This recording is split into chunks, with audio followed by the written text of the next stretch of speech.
Hi, everybody. My name is Amy Padolf, and I'm the very proud Director of Education here at Fairchild Tropical Botanic Garden. So proud to be able to bring you this lecture series that goes along with this most tasty festival. I want to welcome our last speaker for today. This is going to be a more interactive display, so you're going to have a good time in here. Today we have Matt Snow. He's from the Rare Fruit Council. He's an expert. Everybody give him a big round of applause. He's not only a tropical fruit expert, he is a mango expert. You are going to learn tons and loads from this guy. So without further ado, Matt Snow. Thank you, Amy. I'm Matthew Snow. I've been a commercial farmer of mangoes as well as all kinds of tropical fruits for about 33 years. I'm also a cardiologist. That's my sideline. That supports my fruit habit. Anyways, what we're going to do is we're going to talk about these, starting out with mangoes in my yard, but really it's going to be a talk about the history of mangoes in South Florida. This is, hang on, where's the clicker? How do I advance?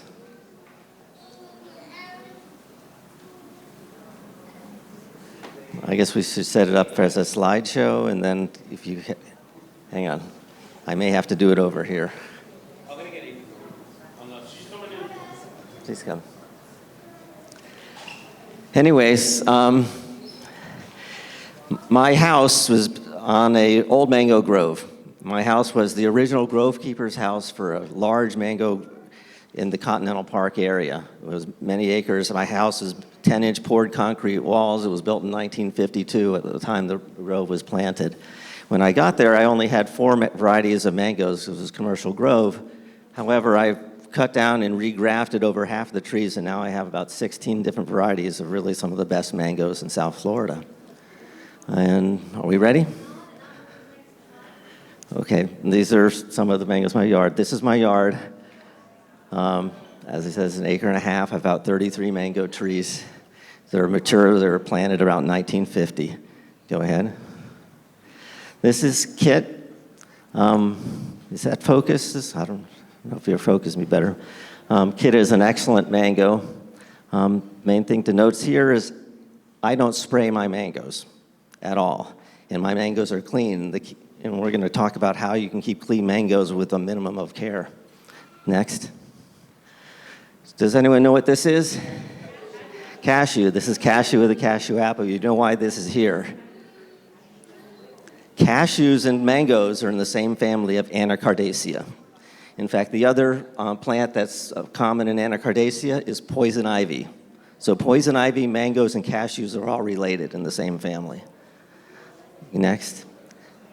This is included to talk about water in mangoes. Water in mangoes is really key to producing good mangoes. And the key is, during the first 6 to 12 months after you plant it, you want to give it plenty of water till it's established. But after that, you really don't want to water your mango trees unless you're having a period of prolonged drought. In fact, I don't water my mango trees at all. We get about 60 inches of rain in South Florida. Once the trees are big and mature, they can even handle the drought. But while they're young, you're going to want to give them additional irrigation. But by keeping them dry, and the other key to having good mangoes is variety selection. You want to be planting disease-resistant varieties. You do those 2 things, you can grow excellent mangoes with a minimum of care. Next. Mulch. Mulch is a good source of nitrogen, also retains moisture, and it'll also help you produce fruit. Mangoes need very little nitrogen. Next. This is a pineapple. This was actually taken here in the garden. Next. Most people use a fruit special, fruit tree special 839. I don't use this. Next. I find that a palm special is a much better fertilizer for mangoes. It has a much better minor package. Next, this is one from Atlantic. This is from Nutrient. Go to the next slide.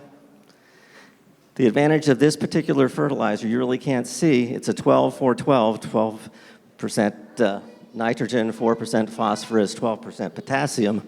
But this one contains 9.5% of a slow-release iron. I'm sorry, not iron. Nitrogen.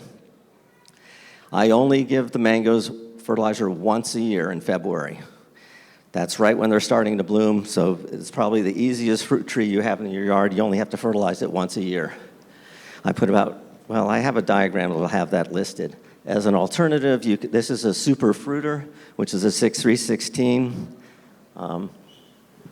Atlantic Fertilizer, Diamond R carries this. That's also would be an alternative. But I personally like the other because it has better miners. You can't see this well, but this is sulfamag, or sulfated potash of magnesia. Its analysis is, it's 22% potassium, it's 0022, but it also has 11% magnesium. Mangoes are very high in magnesium and potassium. And when the fruit falls on the ground and you pick it up and eat it, you're taking it away from the tree and you need to replace it. So I give them the sulfated potash and magnesia in October, about 2 pounds a tree. Next. They also, a key for really any fruit tree in South Florida is iron, chelated iron. The mangoes, I usually give it to them once or twice a year. I give it in February at the time of the fertilizer. Iron uptake is linked to nitrogen uptake, so you always want to have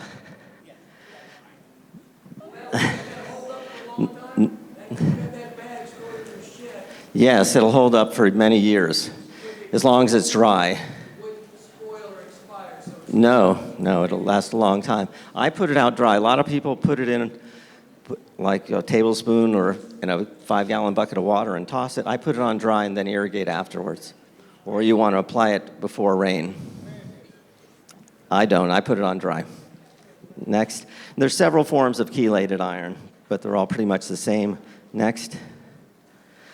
Is for fungal diseases, if needed, I use this product. It's called Cueva. It's a copper soap. It's copper octanate.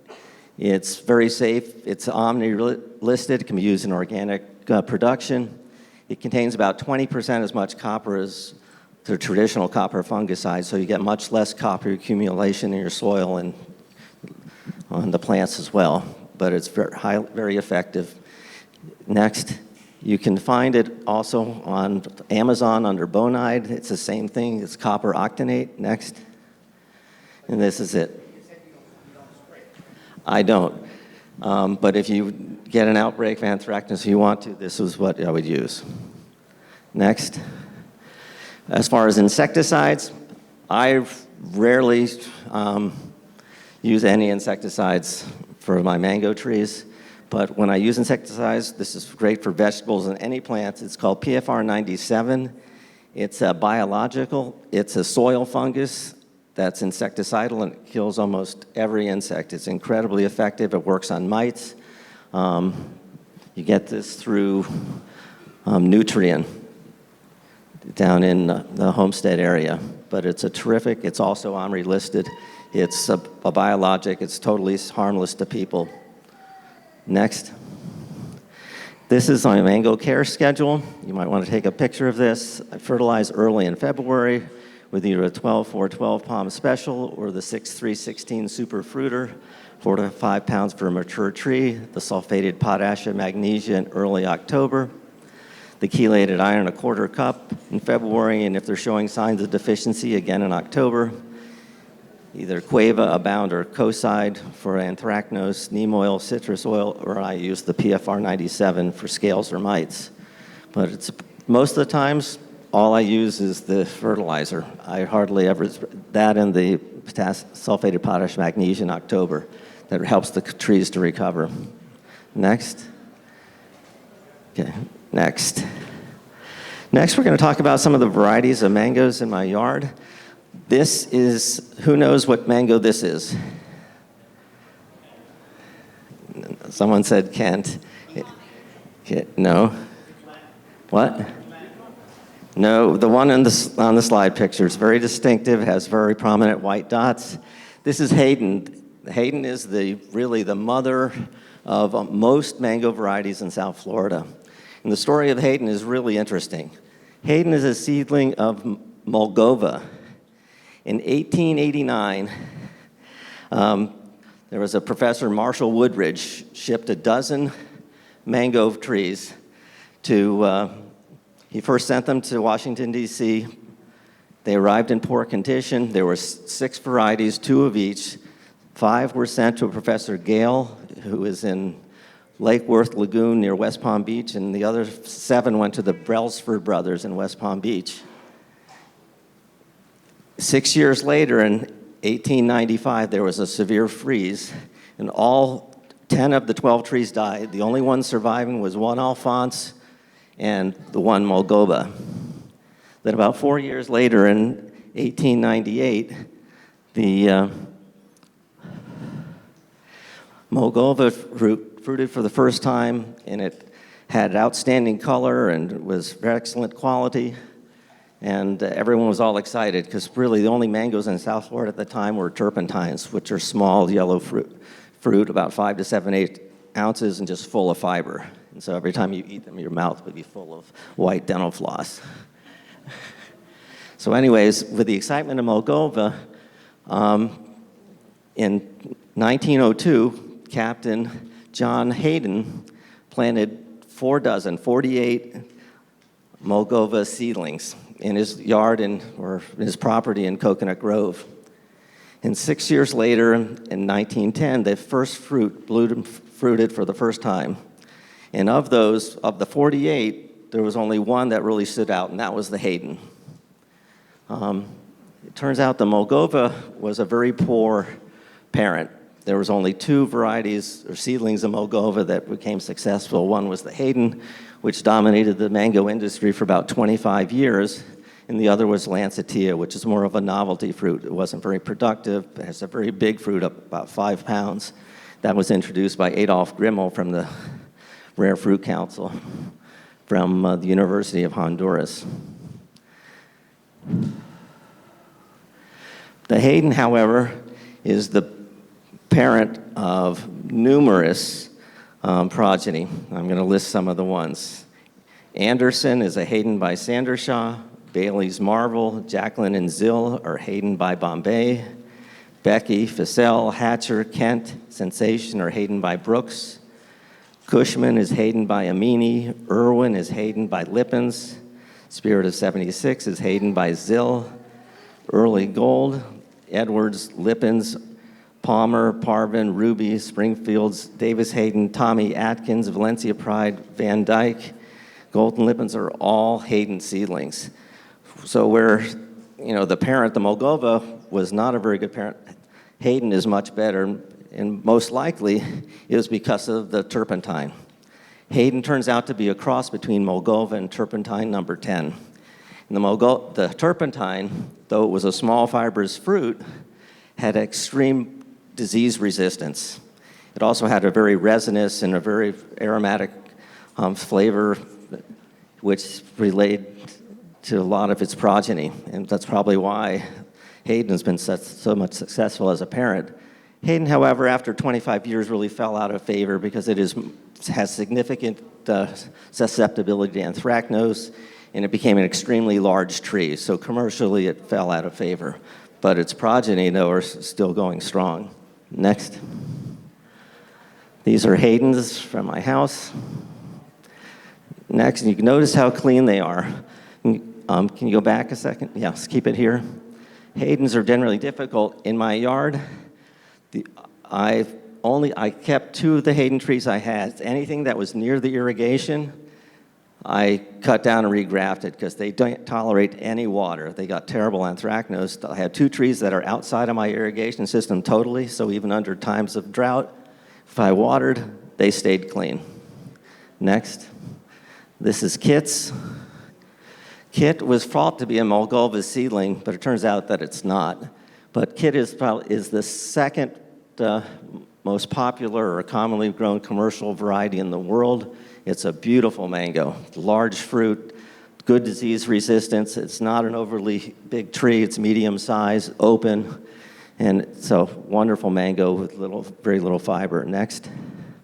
And these are Kit's. Next. Next, we have actually one right here, which we'll be sampling later. Next. And you can see these are some for my yard. I have so much production in my yard, it's unbelievable. So I can see how clean they are without any spraying. Yes? Oh, no. Yeah, no, I can't. That's much more than I can eat. No, my house is on a commercial grove. I have 1.5 acres of mangoes. I have hundreds of bushels. Next. Does anyone know what this mango is? This is Tommy Atkins. It's the most popular or commonly commercially grown mango in the world.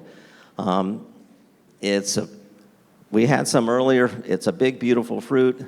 Has great handling characteristics, a very long shelf life, superb disease resistance, probably the most disease resistant and the most productive variety. Its downside, it has a fair amount of fibers in it, which it got from the Hayden and the turpentine. But commercially, it leads the world. Next. Those are some more Tommies. This is Facel. Facel was the first patented mango in Florida. It's a cross between Hayden and Brooks. Personally, it's one of my favorite mangoes. It's dark orange inside. We're going to get to taste them today. That's this mango. It has no fiber whatsoever. In fact, if you cut just the skin and twist it, the whole thing will come apart. And it has a really rich, has much more flavor and acid than almost every variety. If you eat this for a while, everything else tastes bland. It's really good. It's called Facel. It's named after Dante Facel's grandmother, or grandfather. Okay, next. Yes. It gets some, but if you keep it dry, it does really well. You'll see. Next. This is the Facel again. Next. Again. You can see it in the box. They can be really clean. It gets beautiful. It gets a nice blush. It fully colors when it's ripe, even if you pick it green. Next. Next is Palencia Pride, also a Hayden seedling. That's this fruit here. These can get huge. They can get 2 or 3 pounds. It's a wonderful mango. No fiber whatsoever. Really juicy, super sweet. One of the sweeter mangoes. Next. Again. This is Van Dyke, which is another Hayden seedling, which is actually this mango. The Van Dyke is one of the most popular commercial varieties. It's extreme disease resistance. It's excellent eating. It has a long shelf life. Has just a tiny bit of fiber, but it's enough to really, it doesn't get internal breakdown because if it falls, it doesn't even seem to bruise. It's really a nice mango. You're going to get to taste that one as well. Next. Those are the Van Dykes. It colors up beautifully. It's very popular in Europe because they like the small size. Next. Again, that's the Van Dyke. Those are rocks of immature Van Dyke. Next. Again. Namok Mai. Namok Mai was introduced in 1973 to South Florida. It's really one of the sweetest of all mangoes. That's this mango. It's a bright yellow. It gets a pink blush. It's a Thai polyembryotic. It's a really super sweet mango. It doesn't have any acid. It's all sweet. To me, it's a little too sweet, but some people are just crazy for them. Okay, next. That's the Namok Mai green. Marty. Marty is a hybrid of Kit and Tommy Atkins, the 2 most popular commercial varieties. It was found in a grove managed by Brooks Tropicals. They initially thought it was going to replace it. It gets dark purple when it's ripe. Unfortunately, from a commercial standpoint, it has too many undersized fruits. You got big fruits, little fruits, and it doesn't have very good uniformity, so it's harder for them to market. So it never really manifested, but it's a very good mango. Next. Kushman.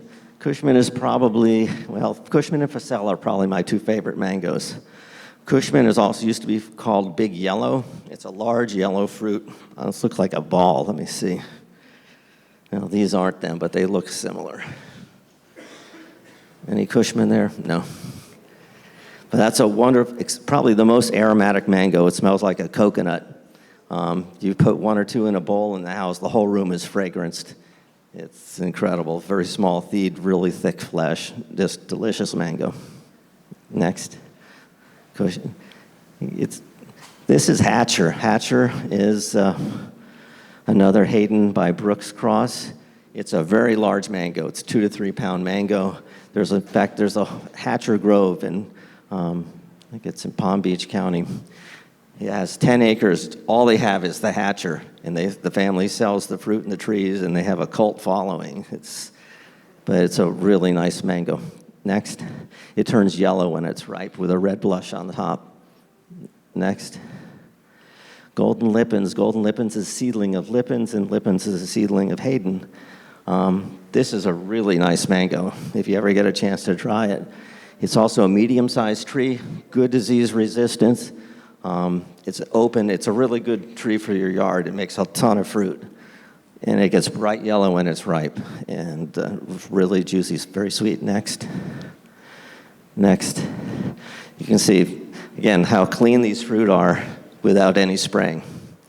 So again, the key is don't water too much and pick the right varieties. It's really the key. Next. Glen. A Glen is another Hayden seedling. In fact, probably if you had a small yard and you wanted one mango, Glen is one of the best choices. It's high disease resistance. It's not the biggest producer. Commercially, it's not a great variety because of that. But the fruit are incredibly aromatic, no fiber, good color, very good balance of flavors. And it's a small to medium-sized tree, so that's a real plus. Next. Malikica. Malikica was introduced by Frank Smathers in 1978. It's a cross of Neelam and Dashiri. It's an excellent mango, a really good color, really best picked green and let ripen inside. But in fact, it's won several of the taste tests here at Fairchild. It's also a small to medium-sized tree. Has a very long leaf. It's very attractive, and also very good disease resistance. Next. This is Lancettia, which is the other Mogoba seedling. Hayden and Lancettia are the only cultivars which are still propagated from primary Mogoba as opposed to the Hayden. And its novelty is that it's so big. The fruit are like 3 to 5 pounds. They're really big, but it's not a great producer, and it never really went anywhere commercially. Next.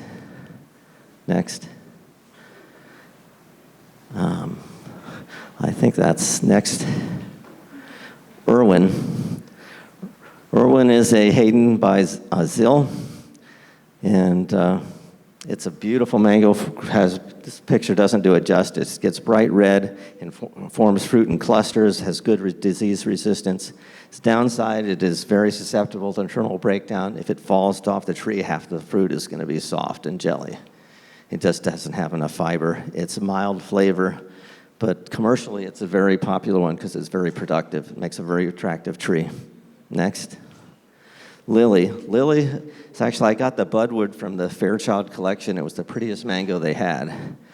But it's probably not the best eating. It's a good mango, but it's gorgeous. It's bright purple red, the whole fruit. It's just magnificent.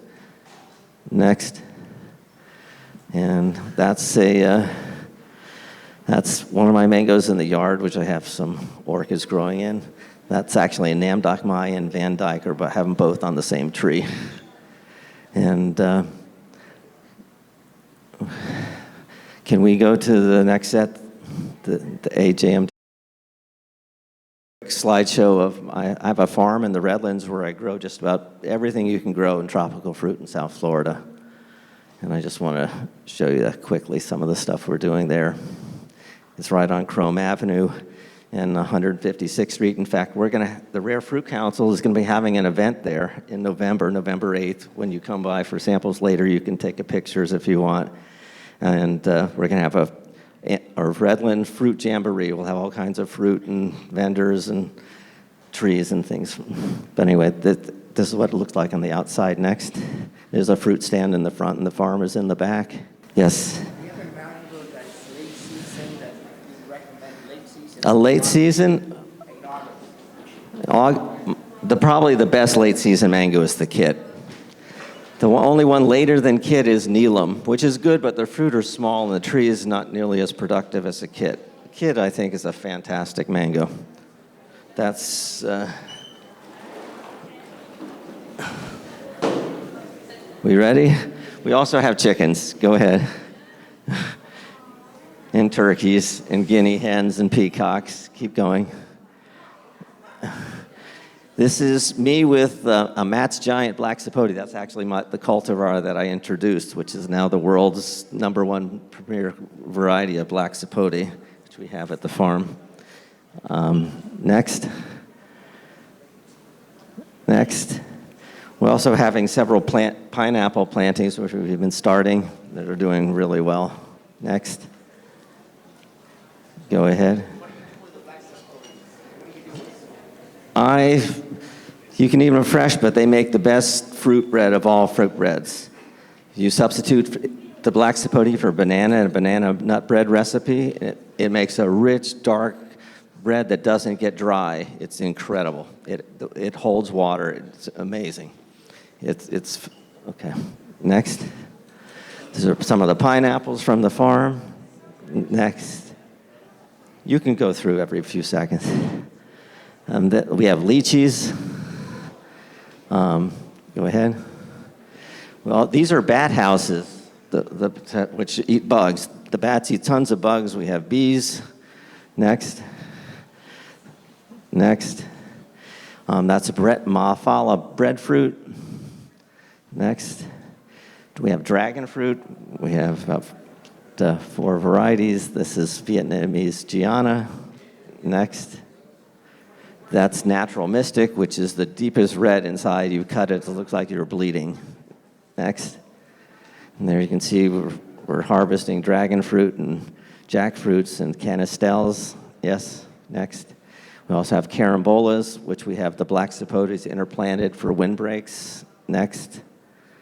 We have about 12 varieties of bananas. This is Kokopo. Kokopo is a really interesting banana. It comes from Papua New Guinea. It has orange flesh. And it's also a short season banana. Most bananas take 6 months after they flower to fruit. This takes 6 weeks. It's amazing. And it's a dwarf tree. It's really nice.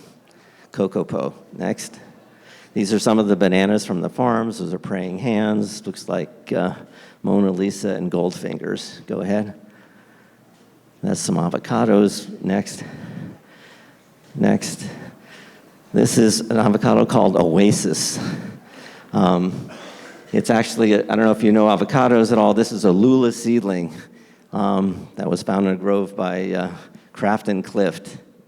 Next, and it turns shiny jet black when it's ready, and it's disease resistant, which Lula is very disease susceptible, but this one's resistant, and it's gorgeous. Next, this is a variety I named after my daughter. It's called a Katie, which is a big fruit. Next. And it's just beautiful inside. It's just yellow-orange. It just doesn't even do it justice. It's a just gorgeous fruit. Next. We have mamey. Next. Jabotacaba. Go ahead. That's a Palencia Pride. That's me and a papaya tree. That's abu. Next. Carambolas. Go ahead. These are the canistel. Yes. Jackfruits. Yep. Again. With the jujubes, this is green thornless, which is tastes like a pear. It's like an apple pear, but it's like really fine texture, mildly sweet, really a delicious fruit. They come in like January, February. Next. That's another Black Sapote. Next. That's the Matt's Giant. That's named after me. Not by me. It was done by Eric T-Tag. It was supposed to be called Del Grande, but it didn't work out. Okay, next. We also have wax jambu or waxy apples. This variety is called Spinark. Next. This is called Black King Kong. Next. Go ahead. That's the cashews. Next. Longans. Next. That's Carla picking persimmons. We have a South Florida persimmon. Next. Which has beautiful fruit. It's absolutely delicious. Tastes like an apricot. but soft, just wonderful fruit. They come in November. Next. Lychee. Next. Back to our mulch. Next. We grow vegetables in the winter season between the fruit trees. Basically, all that mulch turns into compost. Next. And we have these beautiful beds, and we grow the most unbelievable vegetables there because of it. Next. Next. That is Carla, and that's real size. That cabbage, next. That head was 30 pounds. Next. Carrots, next. Kales, next. That's Renee, one of the volunteers at the farm. When we plant, we dig a trench in that compost. We put the composted chicken manure and other fertilizer, and we bury it so it's totally covered, so there's nothing at the surface. Next, and by doing that, it lasts the entire season for the crop. You never have to reapply the fertilizer. And this we made a trellis for some pole beans. Next, there they are. Next, there's a harvest of beans. Go ahead. Radishes, keep going. Go. Those are watermelon radishes, scarlet long radishes, breakfast radishes. Next, parsley. More beans. Next. Tomatoes. Next. Oh, this is what we feed. We have tortoises who love all our produce and greens. And this is what they get for breakfast in the morning. What? Next? Yeah. That is pitaya. They're all named after fruit. That's pitaya, our tortoise. We give some tortoise chow we stuff the papayas with. They go crazy for. Next. That's jambu and mambin. Next. And those Simba and Nala are rabbits. Next. Yeah. And there we go. Okay, we're going to start sampling.